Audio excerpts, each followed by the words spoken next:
As duas que não foram gravadas, eu já tinha gravado de outro grupo, eu mandei aí. Aí aqueles Eu que vi. quiserem é só assistir. Vamos nós. Bom, vamos fazer uma mentalização, uma vibração, pedindo às forças superiores que nos dê as condições adequadas para realizarmos essa atividade. Pedimos a intuição necessária para que os pontos que sejam mais pertinentes possam ser levantados, tratados, né, entre nós, para o crescimento do trabalho. Agradecemos às equipes espirituais que têm nos amparado a todos e pedimos, Senhor, esteja conosco agora e sempre. Amém.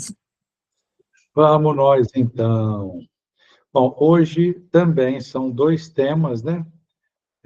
Instrumentos cognitivos, nós vamos fazer um tema, que é instrumento cognitivo, que corresponde ao item 3.2.12 do nosso livro Corrente de Restauração Integral. E vamos fazer o outro item, que é 3.2.13, que corresponde ao item de nome Intuição do nosso livro da corrente. Ok? Bom, falando então inicialmente dos instrumentos cognitivos, eu deixei uma frase assim inicial, né, para uma frase de impacto, né, que diz assim: no consultório da psicomentoria integral, cada sessão é uma viagem única à singularidade do cliente, combinando acolhimento, descoberta e experimentação para promover transformação verdadeira. Então, aí já começa a nos dar assim, um nível de responsabilidade, né, que a gente tem por ocasião da psicomentoria, né? Nós temos que ter alguns objetivos centrais, né, que é definir a situação do cliente, né? O quanto mais rápido, com qualidade que nós conseguimos fazer isso, obviamente, é melhor para o processo da corrente, né? Quanto mais rápido a gente conseguir averiguar e criar disposições do que realmente está envolvido naquela psicomentoria, nós vamos atingir mais profundidade e mais abrangência, né? Claro que tudo depende do andamento normal, né? Mas é importante que nós estejamos bem ligados para que nós possamos entrar nessa visão de como é que funciona. Nós podemos dizer que esse consultório, essa psicomentoria, ela tem que ter pelo menos três características bem singulares. A primeira dela é uma escola. É uma escola, né? Uma escola de autoconhecimento, né? De iniciação do cliente, porque não tem como você fazer uma psicomentoria dentro de uma proposta como essa da corrente restauração integral. Aí, para vocês, mais ainda, por conta já ter o fluxo, né, do patchwork.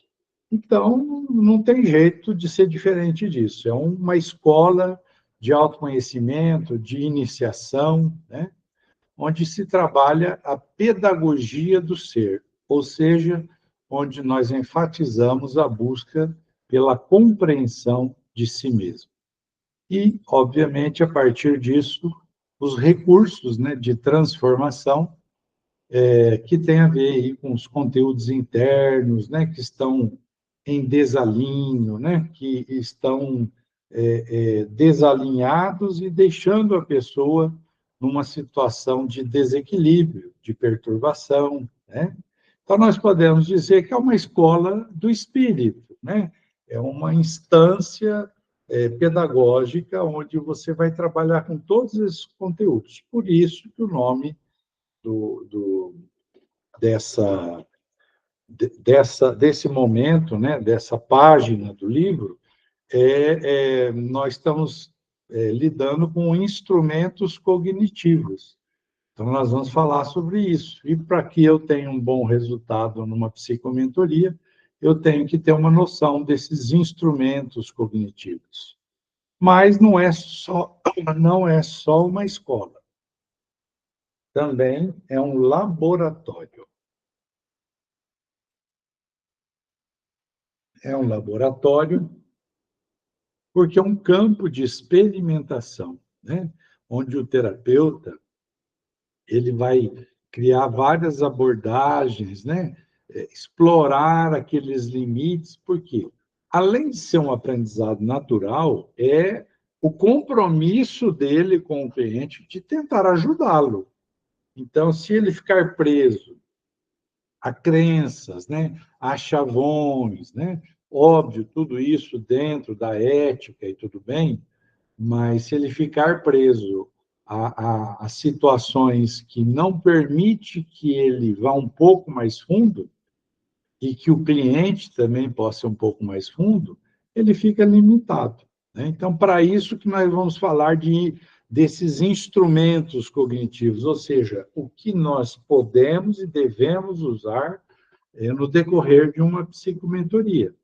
Pensar assim, cada cliente é um universo único, né? Não tem jeito de você generalizar.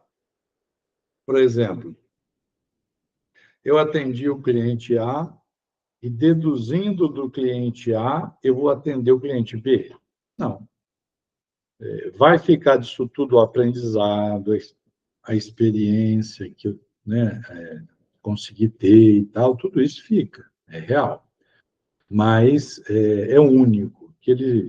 Aquela criatura que entrou ali no seu consultório, na sua clínica, né? Ele é único, é uma versão única. Isso é singularidade, né?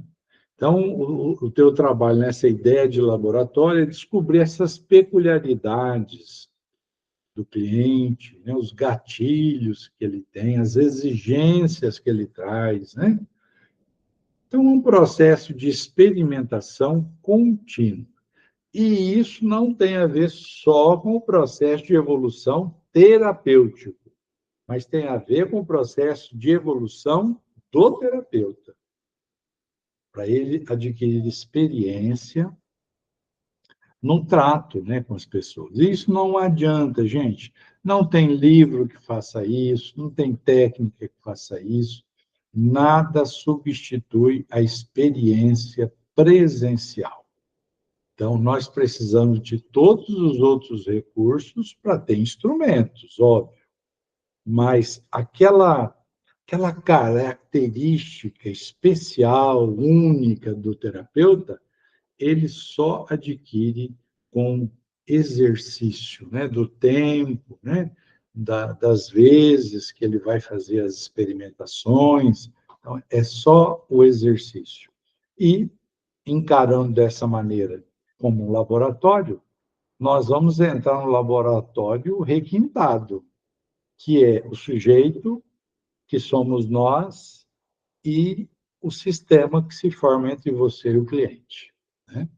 Nós podemos considerar também, numa terceira perspectiva, como um remanso de paz, ou seja, um ambiente acolhedor, seguro, reconfortante. Oferecer algo diferente da dor que ele já traz, do medo, do julgamento, né? Tem que oferecer alguma coisa diferente. Preparar o cliente para aquilo que nós já estudamos da vez passada, que é o estado de permissão. Se ele entra num ambiente onde ele se sinta julgado, inseguro, né? Tenha medo daquele lugar, ou do terapeuta, ou do que esteja acontecendo, ele não entra em estado de permissão, ainda que fale que sim. E se ele não entra em estado de permissão, nós temos um prejuízo, porque nós só vamos conseguir acessar aquilo que ele se permitir não só falar e verbalizar, mas aquilo que ele se permitir ser acessado. Então, tem essa característica. Então, os instrumentos terapêuticos, eles servem para isso, né? Por exemplo, a percepção que você tem do cliente, que ajuda você a decifrar essa singularidade, né? Os porquês, os padrões desse cliente. Isso cria uma luz à proposta terapêutica que você está levando para o cliente. Ou seja, torna-se, esse movimento se torna natural dentro do seu setting terapêutico. Ou seja, quando o cliente for falar de você para alguém, esse é o resultado final do sucesso ou não da psicomentoria ou de qualquer método. Quando o cliente for falar de você para uma outra pessoa, a maneira como ele te compra é como ele te vende, né? Então, se eu coloco esses procedimentos, né, de ser uma escola, de ser um laboratório, de ser um recanto de paz, e passo a agir dessa maneira na psicomentoria, é muito natural que a pessoa se ligue, né, a essa proposta, se ligue a você, se ligue ao ambiente, né, se ligue à vibração do lugar, da espiritualidade. Então, isso é um exercício contínuo. Para ter esse domínio, né, para ter essa excelência, eu tenho que fazer isso continuamente. Ou seja, tem que fazer parte do meu setting terapêutico. Eu dou um minutinho aqui para que vocês, se quiserem fazer alguma pergunta ou colocação, aproveitem.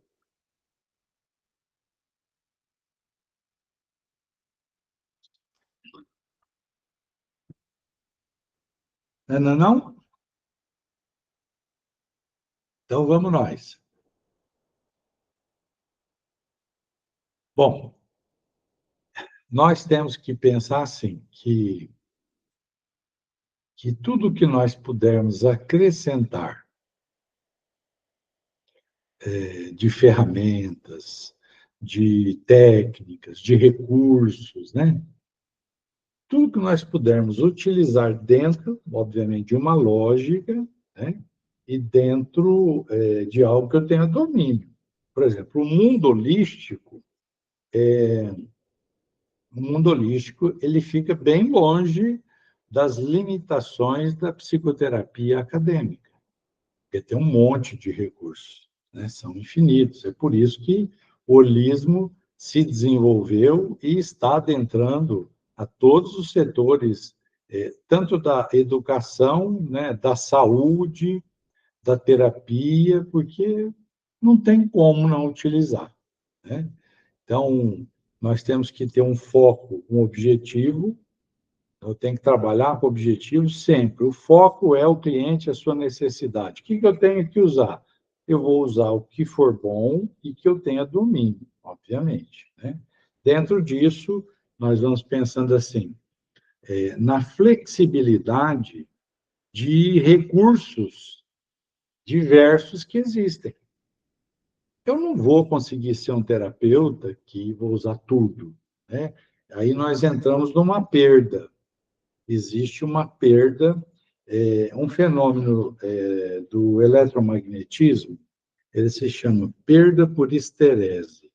É assim, você pega um núcleo, aplica uma tensão nesse núcleo. Vamos supor que você faça lá umas bobinas, tal, e aplica uma tensão. Conforme você vai aumentando a tensão, vai aumentando o campo de atração dessa bobina que você fez. Então, se aumenta um pouco, aumenta o campo magnético de atração, aumenta um pouco. Só que chega a partir de um certo ponto, vamos supor, eu aumento 2, aumenta 2 lá o magnetismo. Aumento 4, aumenta 4. Aumento 6, aumenta 6. Aí eu aumento 8, ele passa a aumentar só 7. Aí eu aumento 10, ele passa a ter 7,5.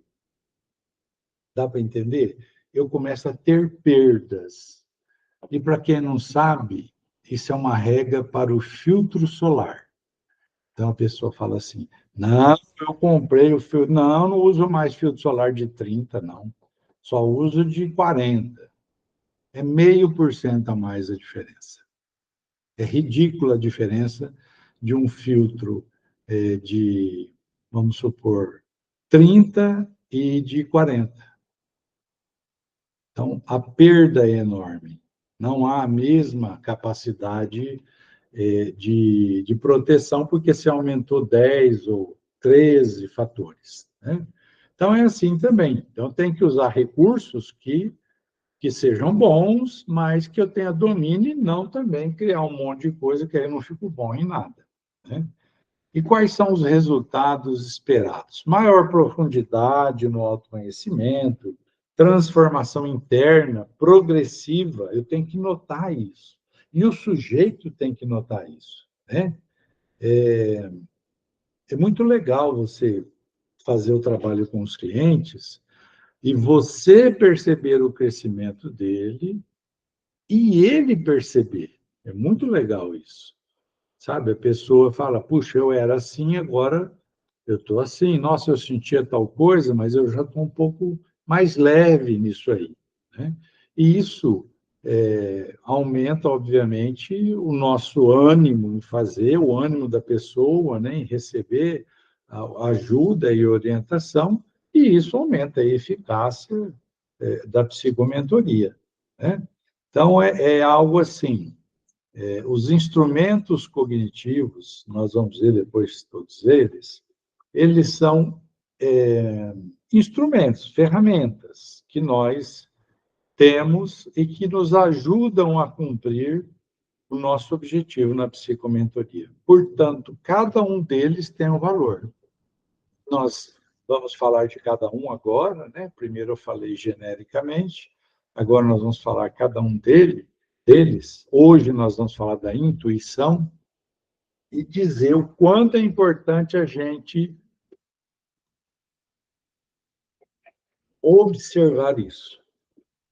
Quanto é importante a gente observar esses instrumentos, abrir o nosso entendimento, abrir a nossa cabeça, o nosso coração para as possibilidades de cada um desses instrumentos. O primeiro deles, que nós vamos falar já hoje, é a intuição, que é o item 3.2.13.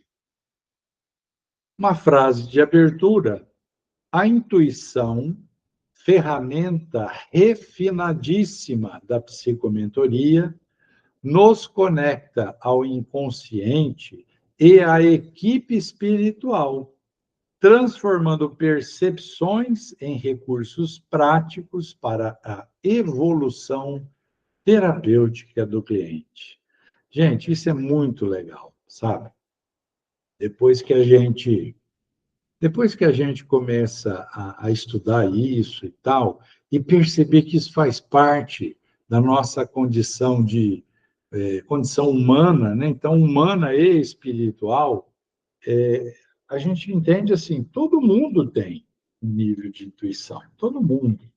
O que às vezes é problema é que às vezes a gente não acredita naquilo que a gente faz, tem dificuldades em traduzir aquilo, né, como uma realidade. E isso por quê? Porque isso está ligado à nossa mediunidade. Então, a intuição, ela é um instrumento que nós temos, é um instrumento cognitivo, que tem diversas aplicabilidades. Ler arquivos nossos do inconsciente, né? Eu falo assim que ela, quando olha para dentro de nós, é um microscópio. Quando olha para fora de nós, ela é um telescópio. Então, a intuição bem apurada vai fazendo a gente ter uma apreciação, sabe, maior sobre as coisas, domínio de campo muito maior. E isso, gente, acreditem, é só treinar. Obviamente, tem pessoas que têm mais, têm menos, sim, mas o treino, ele vai afinando as cordas da nossa viola, né? Vai afinando as cordas. E aí não tem nem como mensurar e nem dizer assim, ó, só vai até ali. Não se sabe até onde vai. Quanto mais... Eu tenho clientes, porque a corrente também ajuda nesse processo, já que ela ajuda a desobstruir os canais, os chakras. Semana não, ontem, uma prima minha, ela mora na Nova Zelândia. E aí, ontem acabou a corrente, falou, Alberto, está tão diferente. Cara, eu estou percebendo tudo durante a corrente. Ela não tinha nada disso lá no começo, né? Estou percebendo tudo, estou tendo as sensações de coisa saindo, não sei o que, tal, tal. Quer dizer, o treino, os recursos que você pode usar para isso.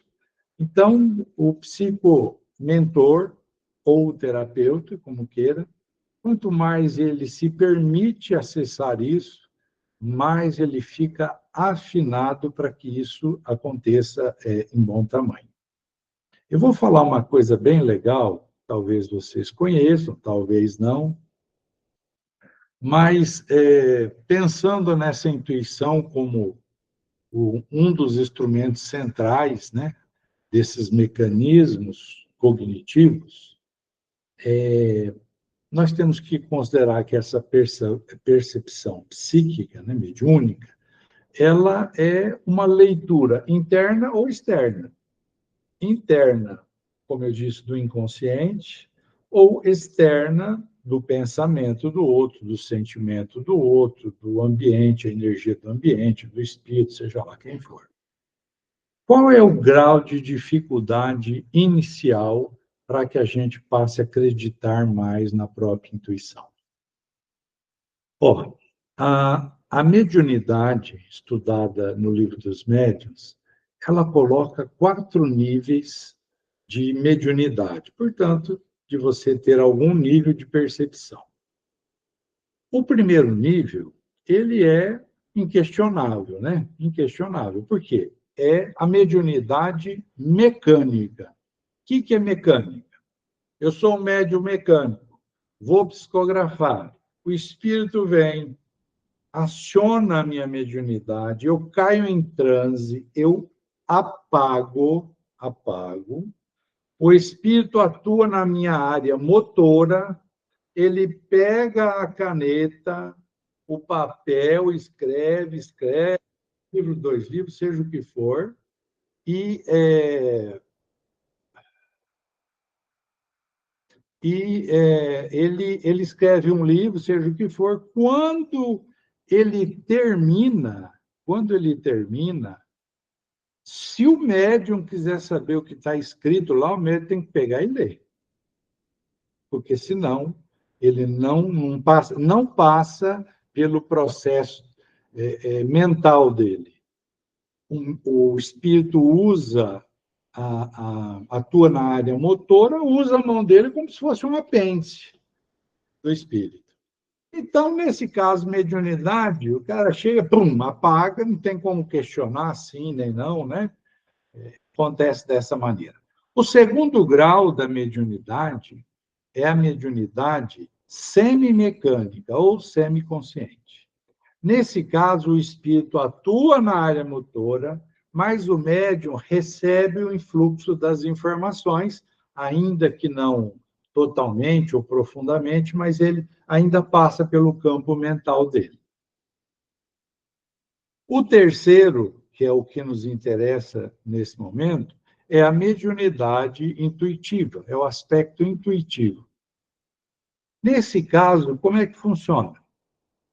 Você pode fazer, acredito que tudo que um outro médium faça pela intuição, você pode fazer, consciente. Porém, para que isso aconteça, tem que haver uma deliberação minha. Eu preciso me permitir fazer de mim um laboratório para que eu receba as intuições, ou sejam espirituais, ou seja, de mim mesmo, e que eu permita esse fluxo começar a fluir para que eu comece a ter domínio de campo sobre isso. O que acontece nos médiums, né, nas mesas mediúnicas, né?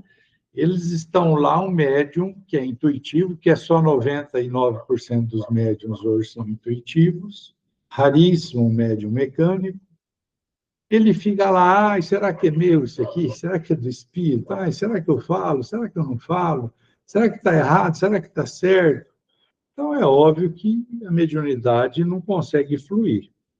Então, quando nós estamos falando de mecanismo, existe um quarto nível que se chama inspirado, que é mais ligado às artes, essa coisa toda.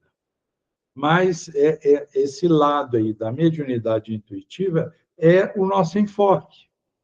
Então, você vai participar da psicomentoria, né? Você vai criar um diálogo com a pessoa, permita-se. É óbvio que o que for irracional, o que não for saudável, você não vai estar nem utilizando, muito menos falando, né? Mas, como regra, permita que isso passe por você. Permita que essas informações passem, porque as informações, como eu disse, no intuitivo, partem dos espíritos, partem do meu próprio inconsciente, partem. Também faz a leitura de sentimentos que estão envolvidos no campo, faz. Faz a leitura de pensamentos, faz. Tem contato e percepção das energias emocionais? Tem. Entende? Então, é uma ferramenta fora da média. Então, é algo que nós devemos, assim, em qualquer coisa, obviamente, psicomentoria, mas qualquer outra coisa, qualquer outro atendimento, mesmo aí da técnica, do patchwork, tudo isso tem um ganho maluco quando eu começo a exercitar e utilizar esse instrumento. E é assim, basta começar. Basta começar que a coisa vai tranquilo. Então, quais são as funções? São essas aí que eu falei, né? Leitura espiritual, isso nos dá suporte, né? Porque é muito legal os espíritos, tanto os nossos amigos, né?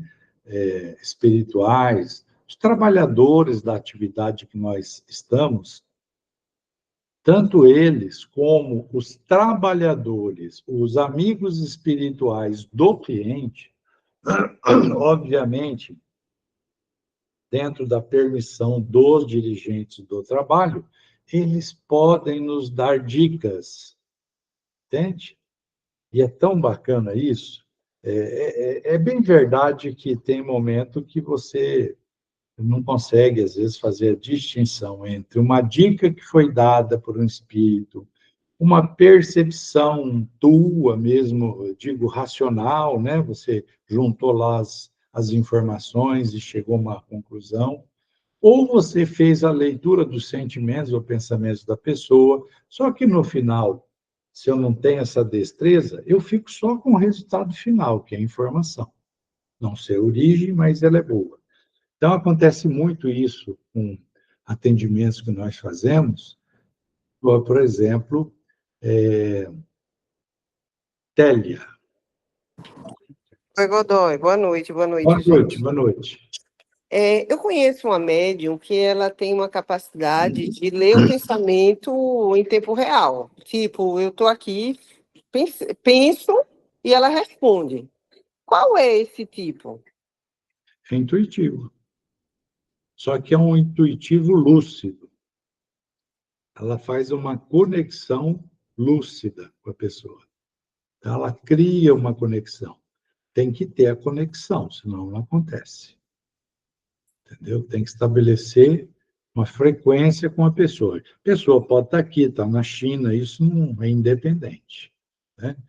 Mas é isso, é a leitura, é essa leitura, quer dizer, essa pessoa, ela tem uma mediunidade intuitiva, né? Lúcida em altíssimo grau,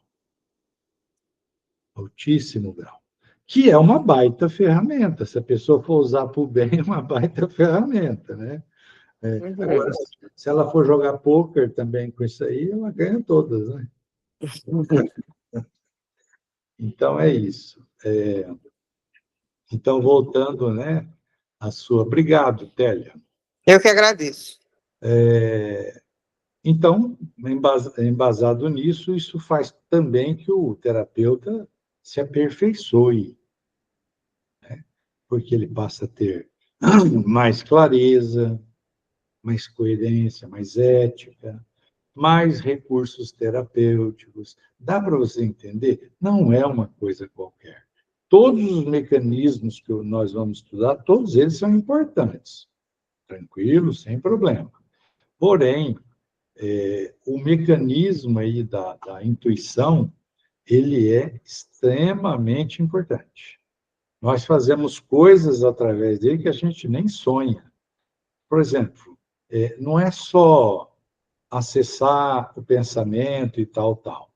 Eu posso e consigo fazer isso, eu particularmente consigo fazer com alguma intensidade, não é um arraso, né, como essa pessoa que você falou, mas eu consigo fazer com uma certa facilidade a leitura do inconsciente da pessoa, mas não do inconsciente, daquilo que foi trabalhado, daquilo que foi elencado, escolhido para trabalhar, eu consigo fazer essa leitura. Isso tem sempre a ver com coisas ou da infância ou de outras vidas. Então, vem assim, estampa na tela, sabe? A coisa. E é treino, né? E aí você vai pegando uma tal segurança que você vê que é realmente um instrumento que você está usando, né? Então, é muito rico, gente.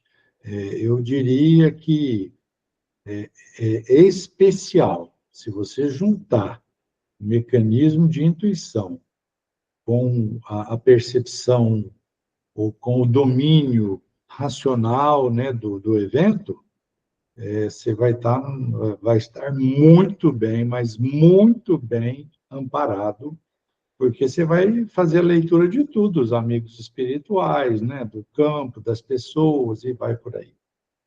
Então, vale muito a pena a gente trabalhar em cima disso, e eu estou passando isso para vocês, gente, para que vocês, assim, treinem isso. Isso é treino, né? Do jeito que você achar que dá, da maneira, né? Por exemplo, nos seus atendimentos, você tem já a base teórica. Então, você não está perdido, você tem a base teórica. Mas tenta perceber algo mais.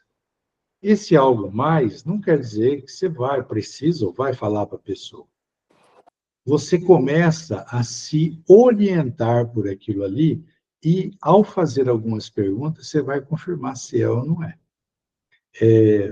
Eu atendi uma médica, ela começou a fazer, ela é de Rio Preto.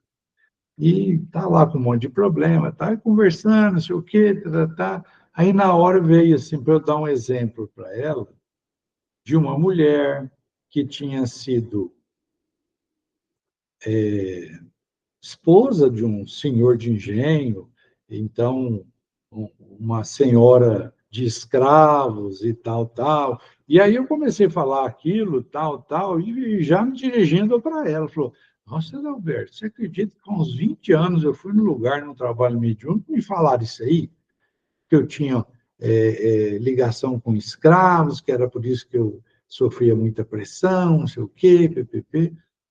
No ar, só fazer a leitura, está no ar. Oi, Télia. Oi, meu lindo, é só para pontuar. Ninguém nasce escravo. Como eu sou descendente de pessoas escravizadas, eu só Uhum. queria te dizer que a nomenclatura correta é escravizado, porque, na verdade, houve uma dominação, houve uma imposição de força. Sim, Então, não existem pessoas escravas, porque não existem objetos, entende? Mas sim sim, pessoas sim. que foram escravizadas. Eu só queria dizer isso porque aí eu fico mais confortável ao Tá falar. joia. Bom, gratidão. Tranquilo. Nada. E dessa maneira, nós vamos vendo aí que, com naturalidade, a gente consegue desenvolver esses recursos, né? E isso altera muito, inclusive, o fluxo das nossas ideias, né? Quais são os obstáculos para a intuição? Tem vários. Desculpa, Godoy. Eu só queria saber qual o final da história. O que é que ela fez com essa informação? Isso ajudou no processo dela? Trouxe consciência para ela. Uhum. Efetivamente, né? Trouxe. Tanto é que foi a primeira coisa que ela falou quando eu narrei, né? Uhum. Então, hoje ela tem um grau de consciência sobre isso. O que esse grau de consciência sobre isso pode ou pôde fazer pela transformação dela, não tem medida, né? Mas, com certeza, impactou na vida dela, né? Ou seja, não tem nada melhor para a gente chegar perto da verdade do que a gente sair da ilusão, né? Então, vamos lá.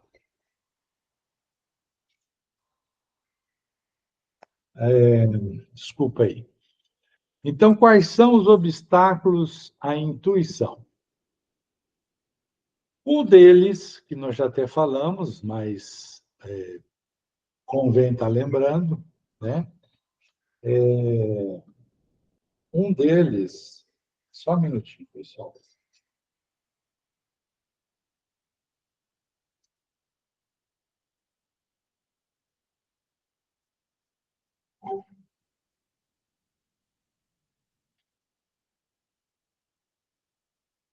Pronto, resolvido.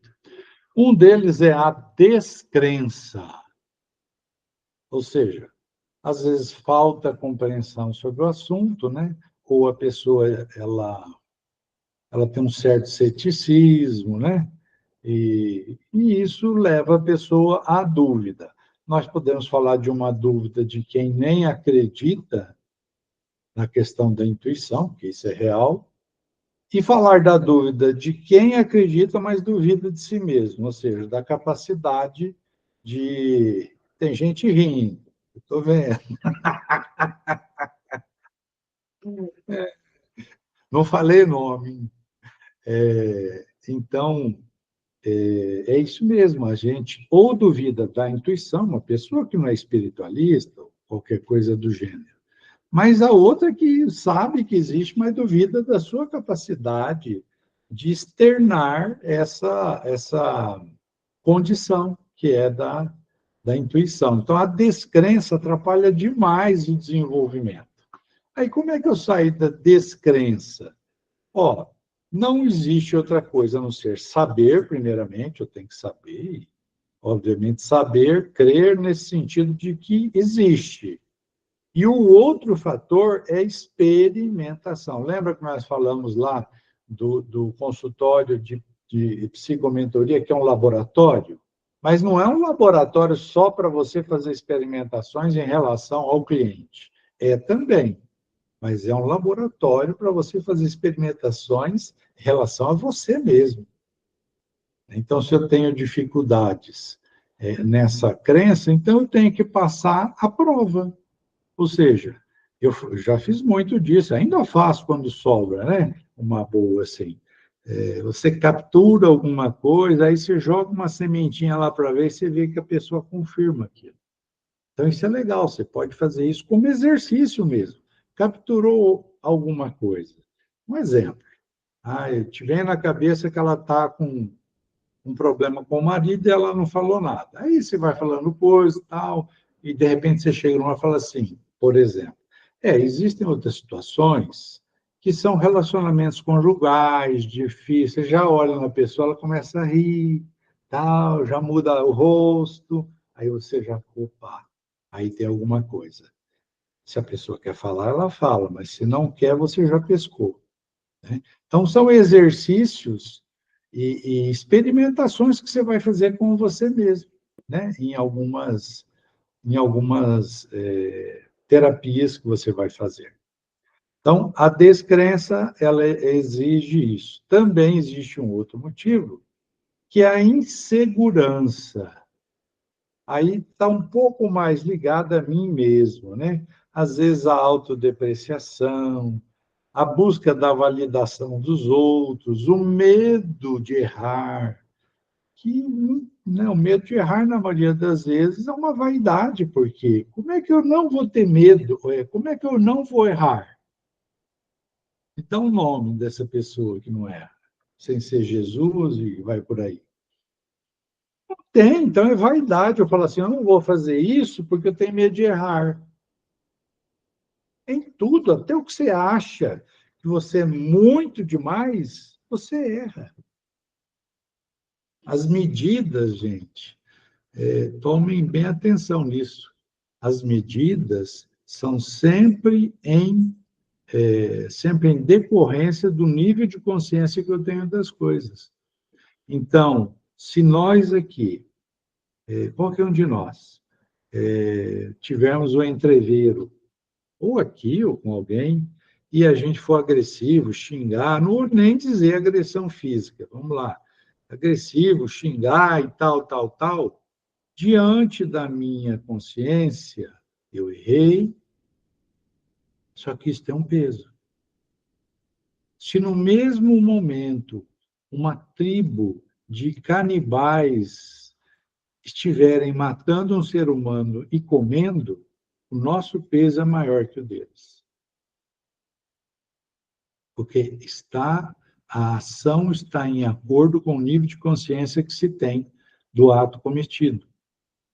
Então, quando um canibal selvagem, que não conhece a civilização, um sujeito cai lá de avião, tal, eles vão lá, matam e comem o sujeito, isso tem um peso. Agora, se eu, com todo o recurso que eu tenho, vou para cima, brigo, bato, faço qualquer coisa, o peso é muito maior.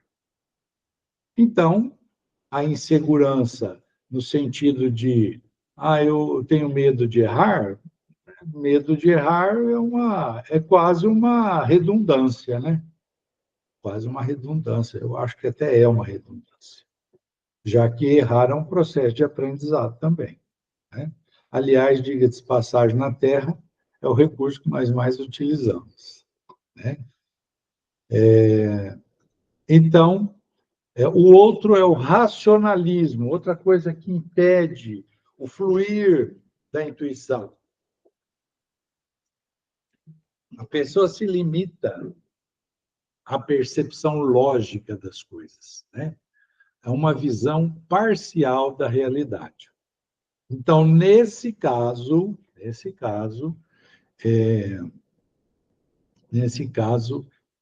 eu já criei, né, através desse processo de racionalização, eu criei algo para que eu não me entregue à intuição. E é possível ter os dois? Claro que é possível. Talvez o maior médium intuitivo que nós tenhamos conhecido, talvez, foi Allan Kardec, que era altamente racional. Se ele não fosse intuitivo, não teria conseguido construir, né, a doutrina, as obras básicas. Ele era um sujeito totalmente intuitivo. É possível as duas coisas? Sim, porque quando você consegue o domínio sobre isso, você consegue o diapasão perfeito, ou seja, eu tenho intuição e tenho a razão para equalizar a intuição. É fantástico isso. Só que aí eu não posso ficar aprisionado na racionalização, porque o meu limite também fica pequeno. O materialismo também bloqueia a nossa sensibilidade, né? Porque nós ficamos ignorantes do que não é material, né? Do que não é palpável, não é físico, né? Na verdade, para sair desse materialismo, a gente necessita de uma desintoxicação conceitual. Ou seja, precisamos dar descarga nas nossas crenças. Senão, não dá para sair do lugar. Ficamos presos naquele lugar, né? O medo também, né, que tem a ver com a questão que nós falamos, e Às vezes a gente, vamos dizer assim, é atravessado pela questão instintiva, na questão intuitiva, às vezes nós somos atravessados pelas emanações do instinto. E o instinto, ele é uma inteligência rudimentar, é automática, né? É uma ação de sobrevivência, de repetição, de padrões que o inconsciente é mantenedor, né? Então, o sujeito que vive numa frequência instintiva, ele não é reflexivo, ele é sobrevivente. Ele é sobrevivente. Ele sobrevive porque o instinto é para isso, é para sobreviver. E quem vai trabalhar as questões intuitivas, ele tem que viver e não só sobreviver, o que faz uma grande diferença, naturalmente, né? Então, algumas ideias que eu posso dar, né, algumas recomendações,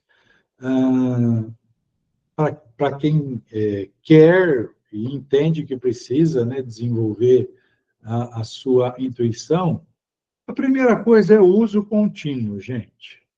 Uso contínuo. O treino aumenta o domínio.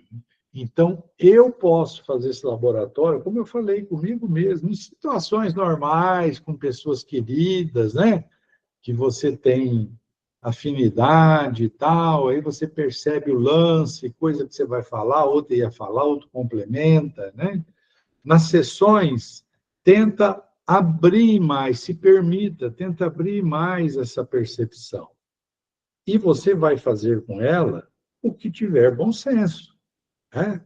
Tipo assim, veio um pensamento na cabeça que a fulana vai desencarnar. Não vou falar isso para fulana, e eu nem sei se é verdade, né? Mas eu absorvo a intuição e vejo, usando o bom senso, se tem alguma coisa ali que eu posso usar para ajudar a pessoa. Então, isso é treino. Se não tiver treino, não há crescimento. Em toda a área de atuação humana e espiritual, se não há treino, não há crescimento, seja o que for, né? Estudo também, mesma coisa. Outra, viva a experiência prática, né? O treino te leva à experiência prática, ou seja, fazendo as sessões diárias que você faz, atendendo as pessoas, né? Isso se torna um exercício constante. Então, beleza, já é uma coisa automática, né? E, e os resultados que você colher, não fique retendo os resultados, dependendo de crenças, né? Apenas use a prática do bom senso. O que daquilo lá pode ser útil para você ou para a pessoa, você segura, orienta, se for possível, e não orienta, se achar que não é bom, e vai por aí. E também temos que lembrar que, dentro das recomendações, a conexão com a espiritualidade, gente, é talvez o ápice da possibilidade dessa conexão, né, com a intuição, né? E isso vai crescendo, é muito gostoso e muito legal.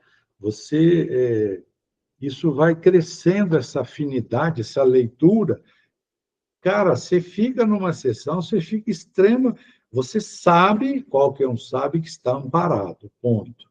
Há uma diferença, porém, entre você saber que você está amparado e você sentir que está amparado, sabe? É algo bem diferente e eu digo para vocês que é gostoso você saber que tem gente ali que está te ajudando, né? Que está dando qualidade ao que você está fazendo, né? Então, é isso. É o que nós tínhamos para dizer sobre a intuição, sobre os mecanismos cognitivos. São esses apontamentos. Eu fico aí à disposição. Se alguém quer fazer alguma pergunta, se alguma coisa não ficou clara, né? aí e quiser fazer, não só pergunta, Claudete, gostaria de colocar alguma coisa? Não, Adalberto, hoje eu estou muito quieta.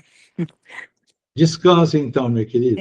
Estou bastante quieta hoje. Gratidão. Imagina. Alguém quer colocar alguma coisa, fazer alguma pergunta, acrescentar? Se não, eu vou fazer uma corrente de encerramento, uma corrente resumida, e aí nós vamos para as nossas vidas. Então, vamos lá.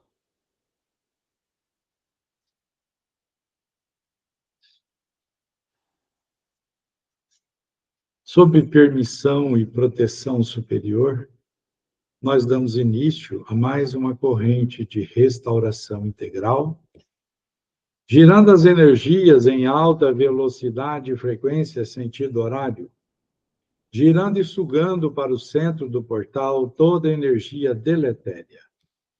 Pedimos o sal puro dos Andes, entrando na corrente girando. Alta velocidade e frequência sentido horário, retirando morbos, miasmas e cristalizações psíquicas. Aterrando. Pedimos o sal rosa mineral do Himalaia e as areias monazíticas, entrando na corrente girando, desintegrando toda a energia negativa, limpando o ambiente, limpando o nosso corpo, limpando o nosso campo, girando alta velocidade e frequência, desintegrando toda a toxicidade, desintegrando toda a energia pesada e sugando para o portal de limpeza.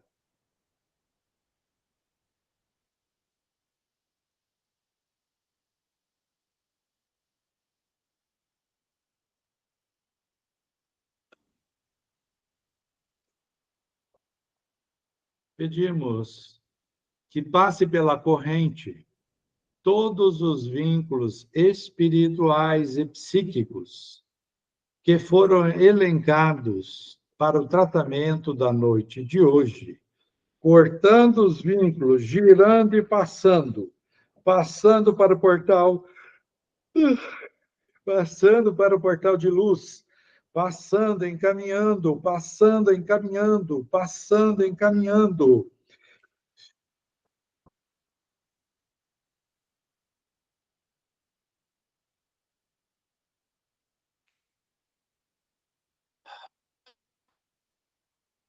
Pedimos as águas magnetizadas da natureza, entrando na corrente, lavando o corpo, lavando mente, lavando o ambiente, lavando e escorrendo para o portal de limpeza.